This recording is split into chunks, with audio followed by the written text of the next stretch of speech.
कृष्णा कृष्णा कृष्णा हरे हरे, हरे राम राम राम हरे हरे, हरे कृष्णा कृष्णा कृष्णा हरे हरे, हरे राम राम राम हरे हरे, हरे कृष्णा कृष्णा कृष्णा हरे हरे, हरे राम राम राम हरे हरे, हरे कृष्णा। सर्वप्रथम सावन डे के सब भक्तों का बहुत बहुत धन्यवाद।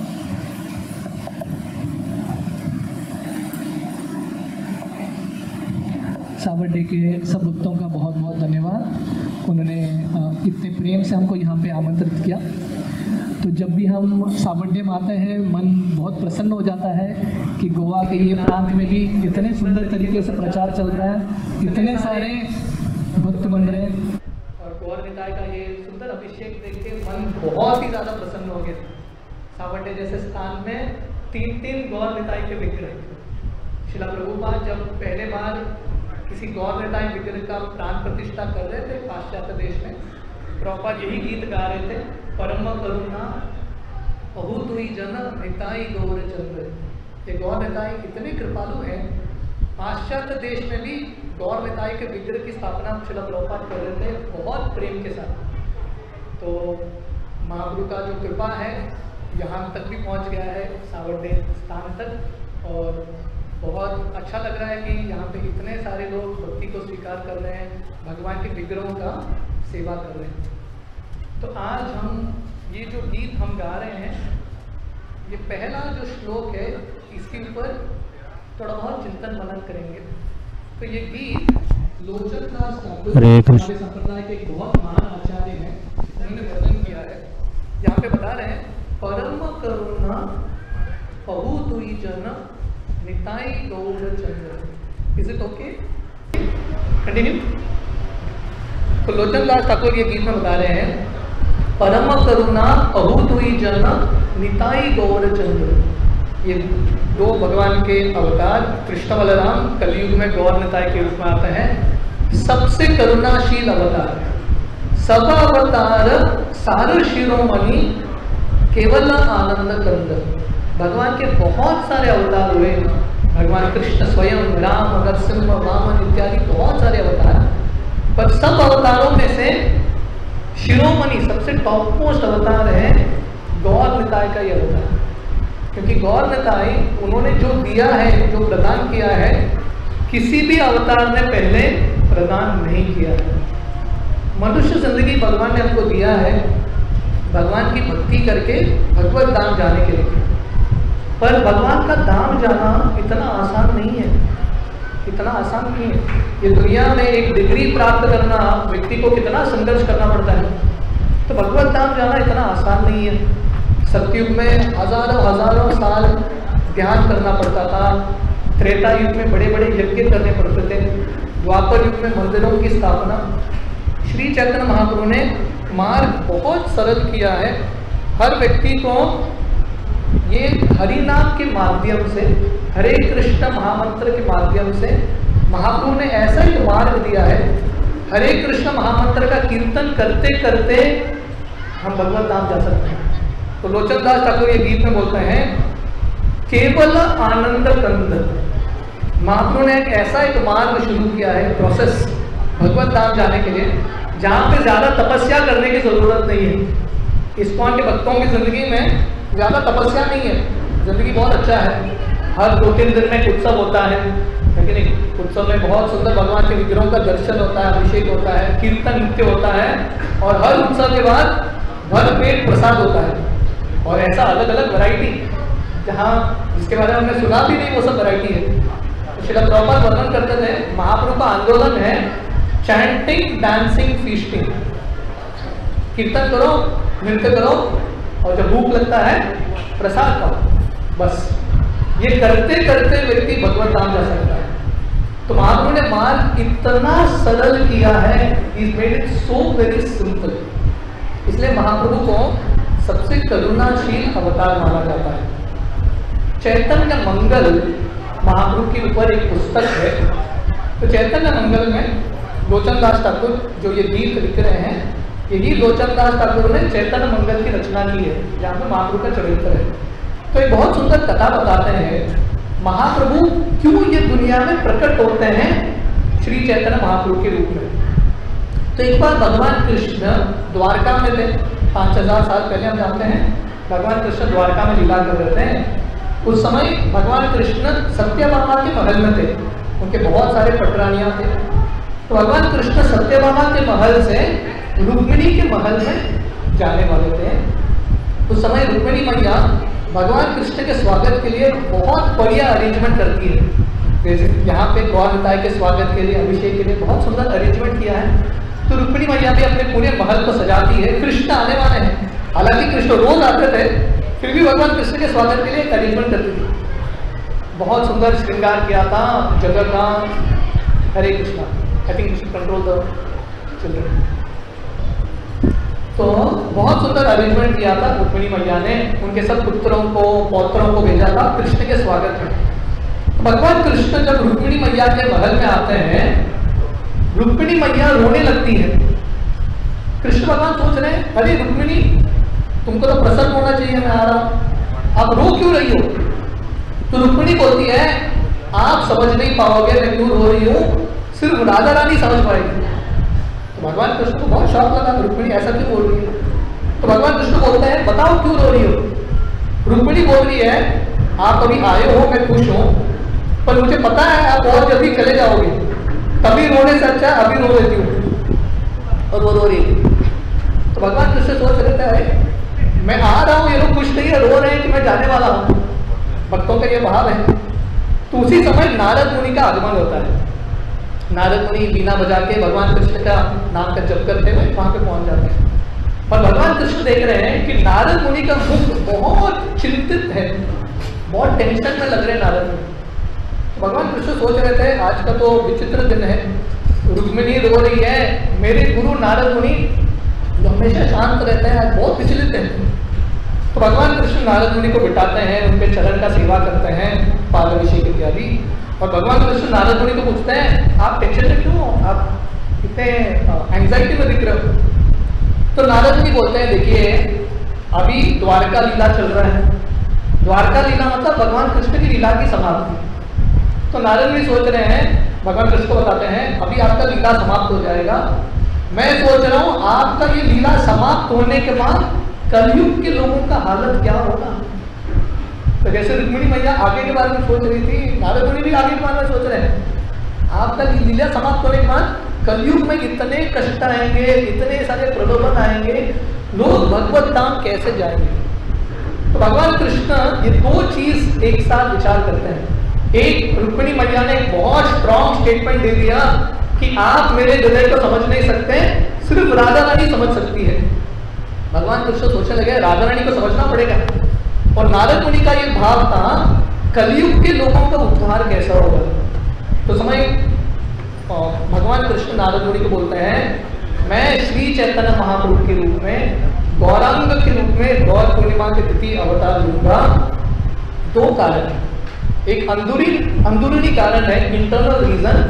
भगवान कृष्ण महाप्रभु के रूप में आते हैं राधा रानी के हृदय को स्टडी करने के लिए, क्योंकि रुक्मिणी मैया ने स्ट्रेट स्टेटमेंट दे दिया, मेरे हृदय को आप समझ नहीं सकते, राधा रानी ही समझ सकती है। तो भगवान कृष्ण सोचने लगे, मुझे राधा रानी के हृदय में क्या है वो समझना है, इसलिए राधा रानी के भाव में मैं आऊंगा। ये इंटरनल रीजन है। और एक्सटर्नल रीजन है, मैं नारद मुनि का ये जो इच्छा है कलयुग के लोगों का उद्धार कैसा होगा, वो करने के लिए महाप्रभु के रूप में मैं हरि नाम संकीर्तन का प्रचार करूंगा। वासुदेव दत्त महाप्रभु के पाठ से बताते हैं, श्री राधार भावे एवे गौर अवतार, हरे कृष्ण नाम मंत्र करीला प्रचार। महाप्रभु राधा रानी के भाव में आते हैं और क्या करते हैं, हरे कृष्ण महामंत्र का प्रचार करते हैं। क्योंकि कलयुग में भगवान की प्राप्ति करनी है, तो ये हरे कृष्ण महामंत्र बहुत इंपॉर्टेंट है। हरे नाम केवलम कलो नास्तेव नास्तेव नास्तेव गतिः अन्यथा। कलयुग में भगवान की प्राप्ति करनी है, एक ही तरीका है, दूसरा तरीका नहीं है। ये वो करते हैं उन्नी, और वो है नाम संकीर्तन। तो वही भगवान कृष्ण भक्त के रूप में आते हैं, भगवान के रूप में नहीं है, भक्त के रूप में आते हैं, महाप्रभु के रूप में, सबको भक्ति सिखाने के लिए। भगवान कृष्ण कुरुक्षेत्र के रणभूमि में प्रवचन तो दे दिया भगवान कृष्ण ने, भक्ति करो, और भगवान कृष्ण चले गए, फिर भी लोग भक्ति नहीं कर रहे थे। तो भगवान कृष्ण को लगा प्रवचन देके फायदा नहीं है, आचरण भी करना पड़ेगा, उदाहरण इंपॉर्टेंट है। तो वही भगवान कृष्ण महाप्रभु के रूप में आके एक बहुत सुंदर उदाहरण देते हैं, भक्त को कैसा होना चाहिए, कैसे भक्ति का जिंदगी अपने जीवन में उतारना है। तो ये जो महाप्रभु का अवतार है, सबसे कृपालु अवतार माना जाता है। कलयुग जैसे वातावरण में जो सबसे तमोगुण का वातावरण है, रजोगुण का वातावरण है, अंधकार का वातावरण है, महाप्रभु गौरांग के रूप में आते हैं दुनिया को प्रकाश देने के लिए। तो हम महाप्रभु के जीवन से छोटे छोटे कहानियां सुनेंगे, जिससे हमको पता चलेगा कि महाप्रभु के हृदय में कितना करुणा है, कितना प्रेम है। तो ये सब कहानियां बहुत मधुर कहानियां हैं, जो महाप्रभु के ये उदार दिल को दर्शाता है। जब श्री चैतन्य महाप्रभु उनका जन्म होता है गौर पूर्णिमा की तिथि में, जब वो छोटे बच्चे थे 2-3 साल के, एक उनके घर के पास एक कुत्ता आती है, और उन्होंने, ये कुत्ते ने बहुत सारे बच्चों को जन्म दिया था, पिल्लों को जन्म दिया था। जैसे 2-3 साल के बच्चे होता है ना, पपीज, ये कुत्ते के छोटे बच्चों को पपीज बोलते हैं। छोटे बच्चे ना बहुत आकर्षित होते हैं एक पपीज के प्रति। तो महाप्रभु ने एक कुत्ते के पिल्ले को उठा लिया, एक पपी को, और महाप्रभु आलिंगन करते हैं और बोलते हैं ये मेरा पपी है, माय पेट डॉग। ऐसे महाप्रभु घर के अंदर लेके आने वाले थे। सची माता बोलती है चीची, हम ब्राह्मण हैं, कुत्ते को घर के अंदर लेके नहीं आते, गाय ठीक था, कुत्ते को घर के अंदर नहीं लाते। आजकल ये लोग समझ नहीं पाएंगे, समय अलग था, पर ये संस्कृति है कि ब्राह्मण लोग जनरली कुत्तों को अंदर लाते नहीं है। तो महाप्रभु बोलते नहीं, इसको आप कुत्ता मत बोलो, ये मेरा पेट डॉग है, इंसल्ट मत करो इसका। सची माता बोलती है जो भी है बाहर रहने दो। तो घर का बाहर रहता है कुत्ता। महाप्रभु का स्नान का समय था, सची माता बोलती है ठीक है, गंगा में स्नान कर गया दोस्तों के साथ। महाप्रभु चले जाते हैं। जब वापस आते हैं, सची माता ने एक कुत्ते को भगा दिया था, उसकी माँ आई थी, सची माता ने भगा दिया। भगवान के बुद्धिमान, उनके माता पिता उनसे ज्यादा बुद्धिमान, सची माता ने भगा दिया। तो महाप्रभु आगे पूछते हैं मेरा कुत्ता किधर है, मेरा पिल्ला किधर है, माय पेट। सची माता बोलती है पता नहीं कहाँ चला गया। चैतन्य भागवत वर्णन करता है, क्योंकि महाप्रभु ने ये कुत्ते के पिल्ले को आलिंगन किया, थोड़ा बहुत प्रेम दिया, कि कुत्ते के शरीर में कृष्ण प्रेम संचालित होता है। कृष्ण प्रेम हमारे लिए एक शब्द है, हम उसका अनुभव नहीं करते। कृष्ण प्रेम करते हैं जो भक्ति करके बहुत प्रगतिशील होते हैं, उनको भगवान कृष्ण के प्रति प्रेम उत्पन्न होता है। जैसे गोपियों के पास था, श्रीमती राधा रानी के पास था। तो ये प्रेम प्राप्त करना आसान नहीं है। श्री रूप गोस्वामी बताते हैं, अदो श्रद्धा, साधु संग, भजन क्रिया, अनंत निवृत्ति, निष्ठा, रुचि, भाव, आसक्ति, प्रेम। ये प्रेम के स्तर तक पहुंचने के लिए बहुत जन्म लग सकते हैं। बहुनाम जन्मनाम अंते ज्ञानवाम प्रपद्यते। भगवान कृष्ण बोलते हैं ये स्तर तक पहुंचना आसान नहीं है, पर महाप्रभु इतने कृपालु हैं, ये पिल्ले को महाप्रभु ने कृष्ण प्रेम दे दिया। और ये नवदीप के, ये कुत्ता भाग जाता है, नवदीप के नगर में जाके दोनों पैर ऊपर करके कीर्तन करने लगता है। हरे कृष्ण महामंत्र का जप कर रहा है, उसके आवाज में बोल रहा है वो, पर हरे कृष्ण महामंत्र का कीर्तन करने लगता है। और ऐसा कीर्तन करते करते उसकी आंखों से अश्रु, और वो शरीर त्याग देता है। एक्सटेसी उसका कंट्रोल नहीं होता। चैतन्य भागवत वर्णन करता है, वैकुंठ से विमान आता है, इसको दिव्य स्वरूप, आध्यात्मिक स्वरूप मिलके भगवत नाम चला जाता है। So this is the mercy of Mahaprabhu. ये महाप्रभु की कृपा है। महाप्रभु ने ये प्राणी को भी कृष्ण प्रेम दे दिया। प्रेम विवर्त करके एक पुस्तक है, जो महाप्रभु के एक पार्षद जगदानंद पंडित लिखते हैं। तो एक बार महाप्रभु और जगदानंद पंडित, जैसा भी महाप्रभु बढ़ते हैं, वो अपने पाठशाला जाते हैं। जैसे भगवान कृष्ण सांदीपनि मुनि के आश्रम में गए, तो वैसे ही महाप्रभु गंगादास पंडित के पास संस्कृत सीखने के लिए जाते हैं। और उनके करीब के दोस्त थे जगदानंद पंडित। तो एक दिन महाप्रभु और जगदानंद पंडित वापस आ रहे थे। गोद्रुम द्वीप करके एक द्वीप है, वहाँ पे थे, और वहाँ पे एक तालाब था। तो उसके पहले एक लड़का, वहाँ का एक ग्वाला, एक लड़का आता है जिसका नाम था गोपाल। और गोपाल आके महाप्रभु, उन समय महाप्रभु का नाम था निमाई पंडित, महाप्रभु को बोलते हैं चलो मेरे घर, मेरी माँ ने आपके लिए बहुत सारा मिल्क का स्वीट्स बनाया है, संदेश, रसगुल्ला इत्यादि। तो महाप्रभु बोलते हैं चलो। तो महाप्रभु जा रहे थे ये गोपाल के साथ, जगदानंद पंडित के साथ, एक तालाब के पास आते हैं। और तालाब में गैया जा रहे थे पानी पीने के लिए, पर गैया बहुत डरे हुए थे, बहुत जोर जोर से आवाज कर रहे थे। तो महाप्रभु गोपाल को पूछते हैं ये गैया इतने डरे हुए क्यों हैं? तो गोपाल बोलता है ये तालाब के अंदर एक मगरमच्छ है, ये मगरमच्छ से ये गैया डर रहे हैं, उनको पानी पीना है जिनमें उनको भय है। तो महाप्रभु कीर्तन करते हुए ये तालाब के पास जाते हैं, ये मगरमच्छ बाहर निकलता है और मगरमच्छ बाहर निकल के महाप्रभु के चरण को स्पर्श करता है, और महाप्रभु के चरण को स्पर्श करते ही उसको दिव्य स्वरूप मिल जाता है। एक छोटा 5 साल का सेलेस्टियल बॉडी मिलता है उसको, और ये मगरमच्छ बोलता है एक दिव्य स्वरूप में, स्वर्ग के स्वरूप में, मैं स्वर्ग में था, मेरा उम्र वहाँ पे 5 साल का था, तो वहाँ पे मैं खेल रहा था, वहाँ के गार्डन्स में, बगीचे में। एक ऋषि वहाँ लेटे हुए थे, मुझे लगा थोड़ा मजाक कर लेता हूँ, मैंने ऋषि के बाल को काट लिया, और वो ऋषि उठे, मुझे समझ में आया वो दुर्वासा मुनि थे। तो दुर्वासा मुनि को बहुत गुस्सा आया। दुर्वासा मुनि बोले तूने मेरा बाल काटा है, तू मगरमच्छ बन जा, लोगों का पैर काटते रहे। तो ये लड़का बोलता है दुर्वासा मुनि माफ कर दो, मजाक में मैंने कर दिया, प्लीज फॉरगिव मी। दुर्वासा मुनि बोलते हैं नहीं नहीं, मैं फॉरगिव नहीं कर सकता, तुमको मगरमच्छ बनना ही पड़ेगा, पर मैं तुमको आशीर्वाद देता हूँ, तुम मगरमच्छ बनोगे नवदीप धाम में, और जब श्री चैतन्य महाप्रभु आएंगे तुम्हारा उद्धार होगा। तो महाप्रभु ये मगरमच्छ का उद्धार कर लेते हैं। तो जैसे ही मगरमच्छ को दुर्वासा मुनि ने श्राप दिया था, बहुत पीड़ित था, एक मगरमच्छ के शरीर में फंसा हुआ था। तो वैसे हम सबके जिंदगी में अलग अलग श्राप है, अलग अलग कष्ट है, वेदना है, ये शरीर के बंधन में हम फंस चुके हैं। तो अगर हमको एक्चुअली मुक्ति चाहिए, ये शरीर के बंधन से, ये संसार से मुक्ति चाहिए, तो महाप्रभु का चरण का आश्रय लेना बहुत ही महत्वपूर्ण है। इसलिए जो गीत गा रहे थे लोचनदास ठाकुर, वो लोचनदास ठाकुर बताते हैं दृढ़ करी धरो नितार पाए, उन्हें महाप्रभु के चरण का आश्रय लेना। Please take shelter of the lotus feet of Mahaprabhu. इस प्रकार महाप्रभु ये जो मगरमच्छ है इसका भी उद्धार कर लेते हैं। महाप्रभु जब अपना संकीर्तन आंदोलन शुरू करते हैं नवद्वीप में, तो ये कथा बहुत विशाल है। महाप्रभु गया जाते हैं यात्रा के लिए, गया में अपने गुरु ईश्वरपुरी से मिलते हैं और महाप्रभु को ईश्वरपुरी हरिनाम का दीक्षा देते हैं। उसके बाद महाप्रभु नवद्वीप में वापस आके उनका संकीर्तन आंदोलन शुरू करते हैं।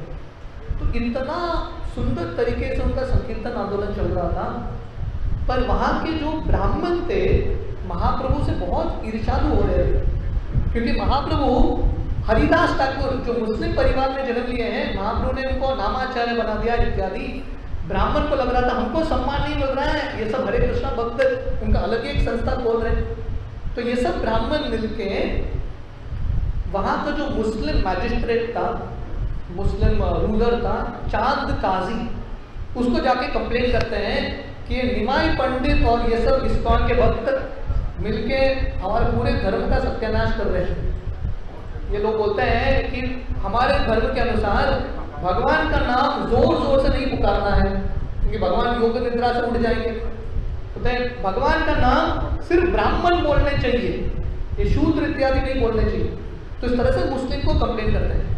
ये मुस्लिम व्यक्ति ऑलरेडी ईर्ष्यालु है भक्तों के प्रति, अभी हिंदुओं का कंप्लेन आ गया तो चांद काजी अपने सैनिकों को भेजता है और महाप्रभु को धमकी देता है, महाप्रभु और सब भक्तों को, कीर्तन बंद करो, सेंटर बंद करो, तभी आपको छोड़ेंगे। तो महाप्रभु सुनते नहीं है, कीर्तन कंटिन्यू रखते हैं। चांद काजी आके मृदंग तोड़ देता है। तो महाप्रभु को इतना गुस्सा आता है, महाप्रभु बोलते हैं कि हम सहन नहीं करेंगे। महाप्रभु आंदोलन निकालते हैं।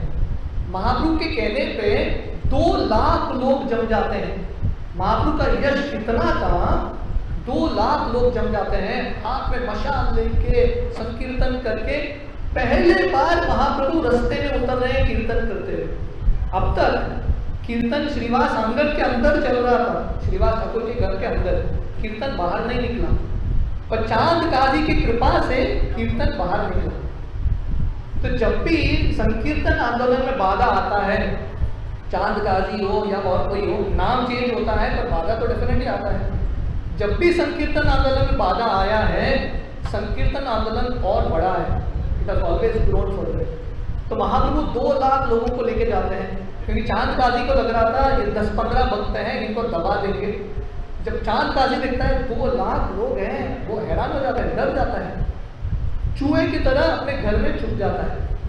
तो महाप्रभु जाते हैं और महाप्रभु चांद काजी को बोलता है बाहर निकल, और चांद काजी के साथ महाप्रभु का संवाद होता है।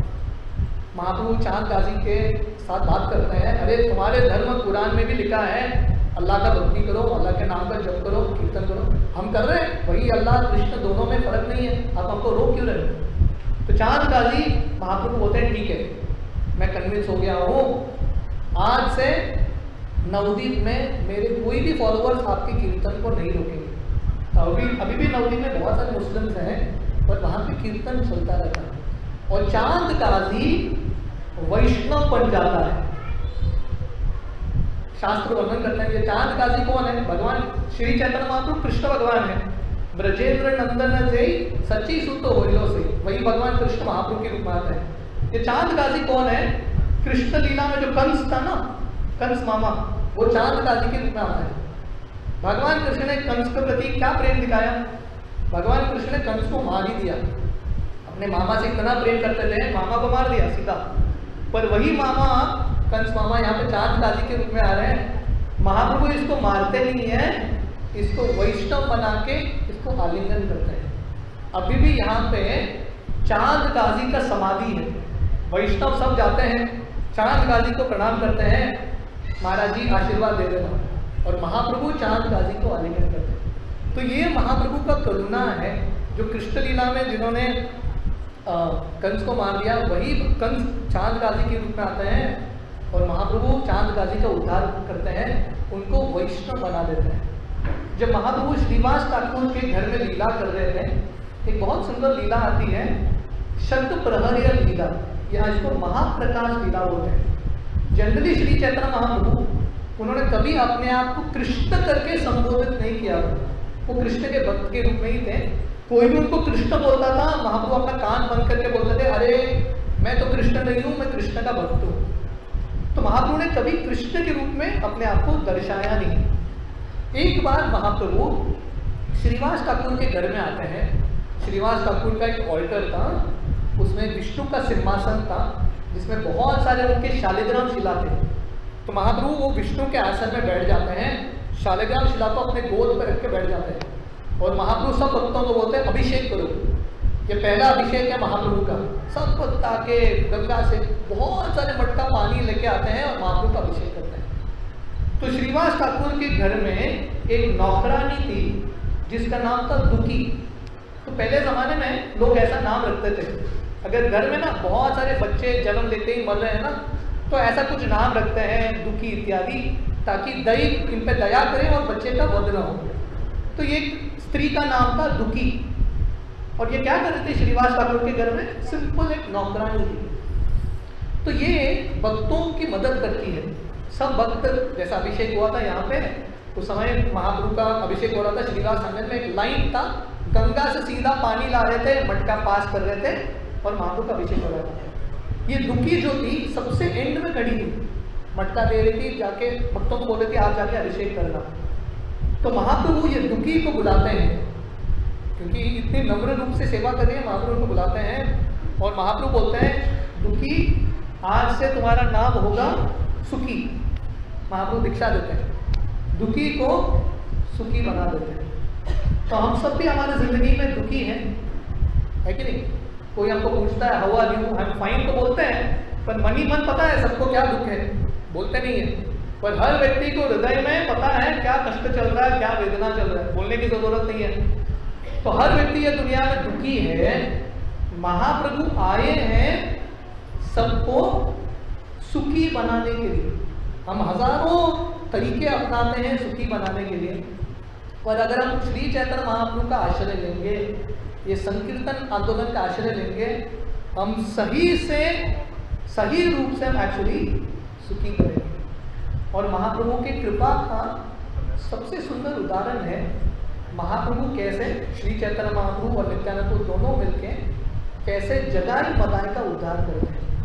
ब्रजेंद्र नंदन से सची सुत होइलो सही, बलराम होइलो निताई, दीनहीन यतशीलो हरि नामे उद्धारिलो, तार साक्षी जगाई मदाई।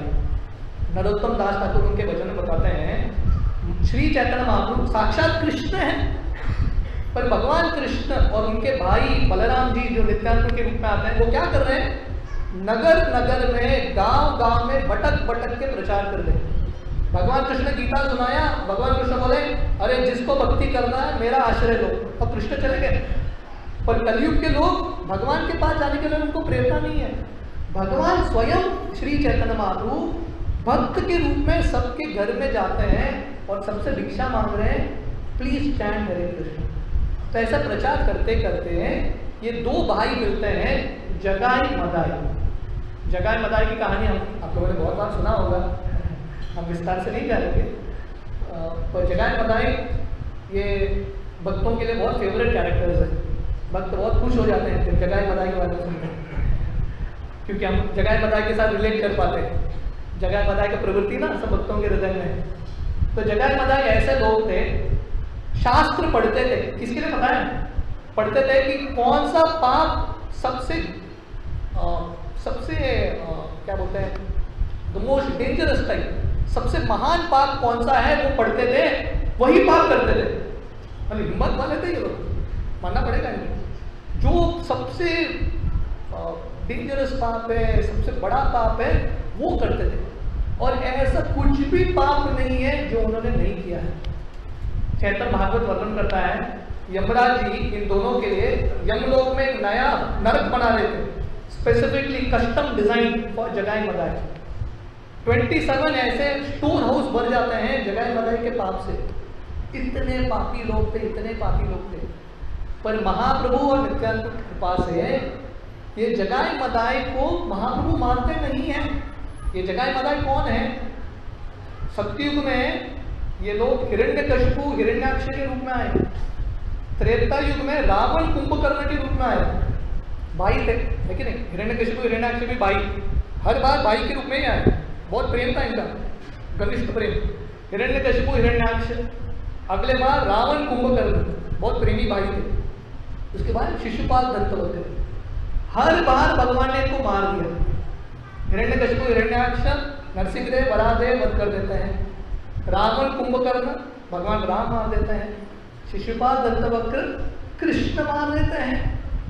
पर वही दो भाई जब उनको समाचार मिलता है कि वही भगवान कृष्ण महाप्रभु के रूप में आते हैं, बोलते हैं हमको भी आना है।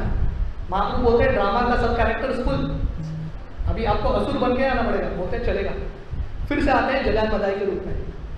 पर महाप्रभु इस बार उनको मारते नहीं है, उनको वैष्णव बना देते हैं। और ऐसे शुद्ध वैष्णव, एक दिन पहले सबसे पापी लोग अगला दिन पंच तत्व के साथ बैठ के प्रसाद खा रहे थे।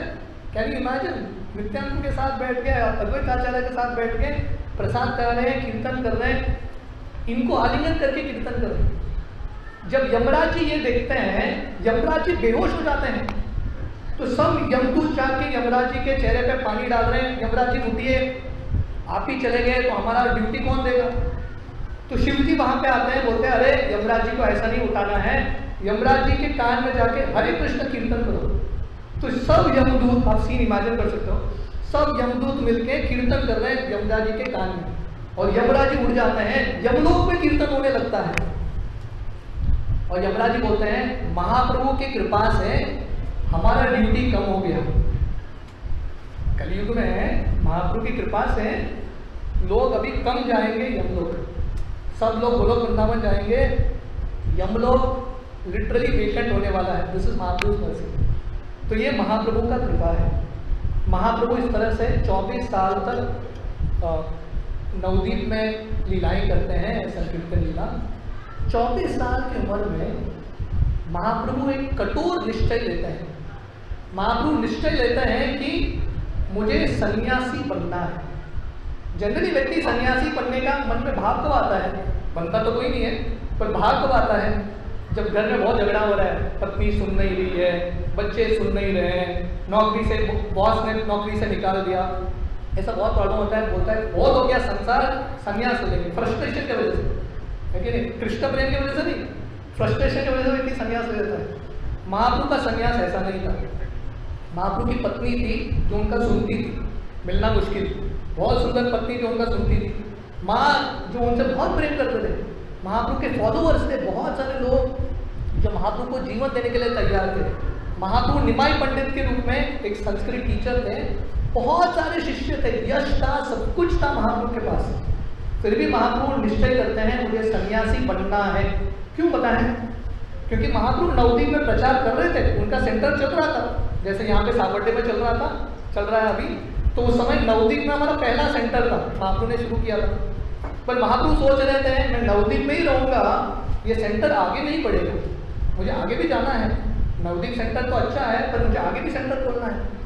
तो महाप्रभु जो लोग उनकी निंदा कर रहे थे, क्योंकि गृहस्थ के रूप में महाप्रभु लीला कर रहे थे 24 साल तक, लोग उनको लग रहा था ये निमाई पंडित ये भी एक भावुक व्यक्ति है, अपने आप का अवतार बोलता है, ये अवतार होता कुछ नहीं। तो लोग महाप्रभु के संदेश को गंभीरता से नहीं ले रहे थे। महाप्रभु उनके दिल में इतना करुणा है, जो लोग उनके प्रति अपराध करते हैं, जिन्होंने कृष्ण के प्रति अपराध किया, भगवान कृष्ण ने हर बार सुदर्शन उठाया। पर महाप्रभु जिन लोगों ने महाप्रभु के प्रति अपराध किया, महाप्रभु इन लोगों के लिए अपना पति अपना घर छोड़ देते हैं, सन्यासी बन जाते हैं, और महाप्रभु उन्हीं लोगों को जाके प्रचार करने लगते हैं। तो ये महाप्रभु का करुणा है। महाप्रभु ने अपने घर वालों को, नवद्वीप के भक्तों को इतना कष्ट दिया ताकि महाप्रभु ये संकीर्तन आंदोलन पूरे भारत में, पूरी दुनिया में फैला सके। तो महाप्रभु संन्यास लेके जगन्नाथपुरी आते हैं, और जगन्नाथपुरी में थोड़ा समय रहने के बाद महाप्रभु दक्षिण भारत यात्रा के लिए निकलते हैं। He goes to South Indian tour. तो वर्णन आता है श्री चैतन्य चरितामृत में, महाप्रभु अकेले और एक भक्त थे कालकृष्णदास, महाप्रभु जा रहे संकीर्तन करते हुए पूरे दक्षिण भारत में। और महाप्रभु का उत्साह इतना था, जिसको भी देखते थे रास्ते में महाप्रभु उसको आलिंगन करते थे और सीधा कृष्ण प्रेम देते थे। आजकल हमको कृष्ण प्रेम प्राप्त करना है तो बहुत प्रोसेस है कि इस्कॉन में आओ, journey of self discovery course attend करो, बहुत संघर्ष करो, बाद में कभी तो होगा, ये जन्म में, अगले जन्म में। महाप्रभु जाके लोगों को आलिंगन करते थे, सीधा उनके अंदर कृष्ण प्रेम। और महाप्रभु उनको बोलते थे चलो हम किसको आलिंगन कर रहे हैं? रास्ते में आने वाले व्यक्ति को, जिसको देखो उसको आलिंगन कर दिया, उसको बोल दिया हरे कृष्ण कीर्तन करो। और महाप्रभु बोलते हैं चलो अपने गांव में जाके सेंटर खोलो, क्योंकि महाप्रभु का इतना अर्जेंट मिशन था। महाप्रभु नहीं सोच रहे हैं ठीक है चलो 2-3 साल इसका ट्रेनिंग होने दो, महाप्रभु बोलते जाके खोलो सेंटर, और ये व्यक्ति जाके गांव गांव में प्रचार करने लगता है। तो इस प्रकार महाप्रभु प्रैक्टिकली हर व्यक्ति को पात्र अपात्र न देखी स्थान स्थान, क्वालिफिकेशन न देखते हुए प्रैक्टिकली हर व्यक्ति को कृष्ण प्रेम दे रहे हैं। तो महाप्रभु इस प्रकार ऐसा प्रचार करते करते कूर्म ग्राम करके या कूर्म देश करके एक स्थान है आंध्र प्रदेश में, वहां पे पहुंचते हैं। तो वहां पे एक ब्राह्मण थे जिनका नाम था कूर्म ब्राह्मण। तो ये महाप्रभु के पास आते हैं, जैसे हम बोल रहे थे गृहस्थ फ्रस्ट्रेट हो जाते हैं अपने रिस्पॉन्सिबिलिटीज निभाते हुए। ये कूर्म ब्राह्मण भी लगभग वैसे ही कैटेगरी का था। I think it is an eternal principle, लेकिन हर गृहस्थ के हृदय में ये भाव आता ही है। तो कूर्म ब्राह्मण महाप्रभु के पास जाके बोलते हैं महाप्रभु मेरे पास पैसा है, सब कुछ है, पत्नी है, बच्चे हैं, फिर भी मैं खुश नहीं हूँ, मैं ना आपके साथ फुल टाइम ज्वाइन होना चाहता हूँ, मैं सब छोड़ के आपके साथ आना चाहता हूँ। महाप्रभु बोलते हैं ऐचे बात कबू न कही व गृहे रही कृष्ण नाम निरंतर दैव। महाप्रभु बोलते हैं घर छोड़ने की जरूरत नहीं है, फिर से ये मत बोलो, घर में रहो, गृहस्थ जिंदगी निभाओ, पर कंटिन्यूसली हरे कृष्ण महामंत्र का कीर्तन करो। और महाप्रभु दूसरा आदेश देते हैं यार देखे तारे कहे कृष्ण उपदेश, अमार आज्ञाएं गुरुहान तारक देश। महाप्रभु बोलते हैं दूसरा आज्ञा, आप जिसको देखोगे आप उसको कृष्ण के बारे में बताना, और मेरा आज्ञा है कि आप कूर्म देश का, कूर्म ग्राम का आप गुरु बनना, प्रचार करना। और महाप्रभु बोलते हैं आप ये 2 चीज का पालन करोगे, हरिनाम का जप करना, प्रचार करने का प्रयास करना, माया आपको कभी स्पर्श नहीं करेगी। तो महाप्रभु इस प्रकार हर व्यक्ति को बहुत प्रेम के साथ, बहुत सम्मान के साथ ट्रीट करते थे, और महाप्रभु बहुत प्रेम के साथ लोगों को कन्वर्ट कराते थे और उनको कृष्ण भक्त बनाते थे। जब महाप्रभु कूर्म ग्राम से निकल ही रहे थे, निकल चुके थे लिटरली महाप्रभु, एक ब्राह्मण आते हैं जिसका नाम था वसुदेव। तो ये जो वसुदेव ब्राह्मण थे उनको कुष्ठ रोग हुआ था। कुष्ठ रोग जानते हैं, लेप्रेसी, शरीर गल जाता है, बहुत कंटेजियस डिजीज है, कोई भी कुष्ठ रोगी के पास नहीं जाता, फैल जाता है, उसके शरीर में भी आ जाए। तो ये वसुदेव जो लेपर थे, ब्राह्मण थे, उनके पूरे शरीर में ऐसा कुष्ठ रोग था, पूरा शरीर गल चुका था, पूरा शरीर में कीड़े लगे थे एवरीवेयर। पर ये वसुदेव ब्राह्मण भगवान कृष्ण के इतने महान भक्त थे, ये परिस्थिति में भी खुश थे। He was happy like this. ये दुनिया में हमारे पास सब कुछ है, फिर भी हम दुखी हैं, क्योंकि जो चीज़ नहीं है उसी के बारे में हम चिंतन करते हैं। पर ये वसुदेव ब्राह्मण इतने खुश थे, उनको लग रहा था ठीक है मेरा कर्म का मुझे फल मिल रहा है। जब भी कीड़ा गिरता था उनके शरीर से, उठा के रखते थे। उनका ये भाव था ये कीड़ा नहीं भगवान का अंश है, मेरा शरीर उसके लिए महाप्रसाद है, खाना है, उसको खाने दो, उठा के रखते थे। तो जब ये ब्राह्मण को पता चलता है कि महाप्रभु कूर्म ब्राह्मण के घर में आए हैं, ये वसुदेव ब्राह्मण भाग भाग के आता है महाप्रभु से मिलने के लिए। पर महाप्रभु निकल चुके थे वहां से, ये ऑलरेडी लगे। उस समय SMS व्हाट्सएप इत्यादि नहीं था। महाप्रभु को SMS करें कि मैं आ गया हूँ, आपका लाइव लोकेशन भेजना, मैं पकड़ लूंगा आपको, ऐसा कुछ भी नहीं था। तो वे सोच रहे थे क्या करें, भगवान सबके हृदय में है, भगवान सबके तीव्र इच्छा को जानते हैं। श्री चैतन्य महाप्रभु जो बहुत दूर गए थे वापस आते हैं ये एक वासुदेव ब्राह्मण से मिलने के लिए, और महाप्रभु आके ये ब्राह्मण को आलिंगन करते हैं। जिस व्यक्ति को देख के लोग भाग रहे थे, महाप्रभु आके उसको आलिंगन करते हैं। और ये ब्राह्मण बोलता है महाप्रभु आप साक्षात कृष्ण हो, क्योंकि कृष्ण के अलावा किसी के हृदय में इतना प्रेम, इतना करुणा नहीं हो सकता। महाप्रभु आलिंगन करते हैं और ये वसुदेव ब्राह्मण का पूरा कुष्ठ रोग है चला जाता है। महाप्रभु जब वृंदावन की ओर जा रहे थे, महाप्रभु के एक सेवक थे बलभद्र भट्टाचार्य, महाप्रभु जंगल के रास्ते से जाते हैं। महाप्रभु इतने नम्र थे, उनको लग रहा था मैं सिटी के बीच में जाऊंगा, सब लोग आएंगे मुझे प्रणाम करेंगे। महाप्रभु जंगल के रास्ते से जा रहे थे। जब वो जंगल के रास्ते से जा रहे थे, बीच में एक शेर मिल जाता है। महाप्रभु जाके ये शेर को लात मारते हैं और बोलते हैं चैंट हरे कृष्णा। और ये शेर बलभद्र भट्टाचार्य डरा हुआ है, क्योंकि महाप्रभु के साथ सर्वेंट के रूप में जाना भी बहुत डेंजरस था। तो बलभद्र भट्टाचार्य डर जाता है, पर महाप्रभु जाके बिंदास ये शेर को प्रचार कर रहे हैं, क्योंकि महाप्रभु का आदेश क्या था कूर्म ब्राह्मण को, यार देखे तार कहे कृष्ण उपदेश, जिसको भी देखोगे उसको कृष्ण के बारे में बोलना। महाप्रभु सोच रहे थे मुझे भी तो पालन करना है। रास्ते में ये शेर दिख गया, महाप्रभु जाके शेर को बोल रहे चैंट हरे कृष्ण, और ये शेर कीर्तन करने लगता है। ये महाप्रभु का प्रभाव है। इसलिए लोचन दास ठाकुर, ये गीत में हमने जो गाया, लोचन दास ठाकुर बोलते हैं पशु पाखी जूरे पाशन विदारे शून्य जार गुण गाता। महाप्रभु का ये गुण गाता सुनो, महाप्रभु ने पशुओं को भी कृष्ण प्रेम दे दिया। महाप्रभु यही जंगल में जब भ्रमण कर रहे थे वृंदावन की ओर, एक तालाब में स्नान कर रहे थे।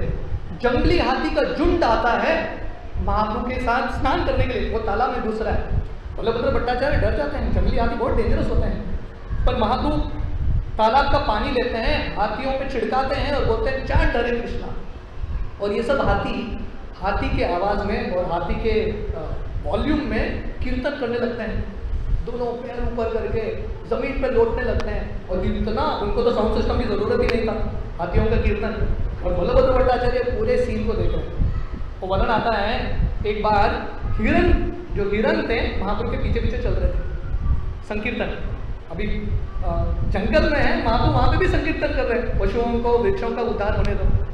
तो महाप्रभु के पीछे हिरण चल रहे हैं, हिरण के पीछे शेर, और शेर और हिरण साथ में चल रहे हैं। और महाप्रभु के प्रभाव से शेर और हिरण जो जन्म जन्मांतर, जब से इनका सृष्टि हुआ है तब से ही दुश्मन, जाने दुश्मन बोलते हैं ना, ऐसे ही जन्म जन्म से दुश्मन है शेर। शेर को जब हिरण दिखता है प्रसाद याद आता है कि नहीं? तो हिरण को शेर दिखता है तो मृत्यु याद आता है। पर ये शेर और हिरण महाप्रभु के प्रभाव से दोनों कीर्तन में भाग लेते हैं। इतना ही नहीं, शेर और हिरण दोनों एक दूसरे को आलिंगन करके एक दूसरे को चुम्बन देते हुए कीर्तन कर रहे हैं। So this is the mercy of Mahaprabhu. ये महाप्रभु की कृपा है। महाप्रभु ने एक ऐसा आंदोलन उत्पन्न किया है जहाँ पे पूरे दुनिया के लोग आ सकते हैं, है कि नहीं? हम देखते हैं मनुष्यों में भी शेर प्रवृत्ति है, हिरण प्रवृत्ति है, अलग अलग नेचर्स हैं। पर महाप्रभु की कृपा से महाप्रभु ने एक ऐसा आंदोलन बनाया है पूरे विश्व में, अलग अलग नेचर्स के लोग जो कभी साथ में नहीं आते हैं, महाप्रभु ने उन सबको साथ में लाया है। और महाप्रभु ने सबको ये मार्ग दिया है कृष्ण भक्ति का, हरिनाम का। तो अगर हम बुद्धिमान हैं, कृष्ण वर्णन तिसा कृष्णम सांगोपांगार्थ पार्षदम यज्ञे संकीर्तन प्राय यजंती ही सुमेधस।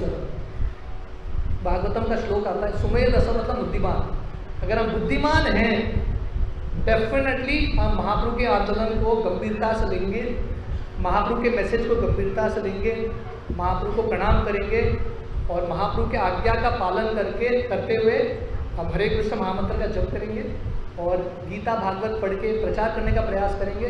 तो यही जिंदगी में हम भगवत नाम गा सकते हैं। आप सबका बहुत बहुत धन्यवाद। हरे कृष्ण। श्री चैतन्य महाप्रभु की जय।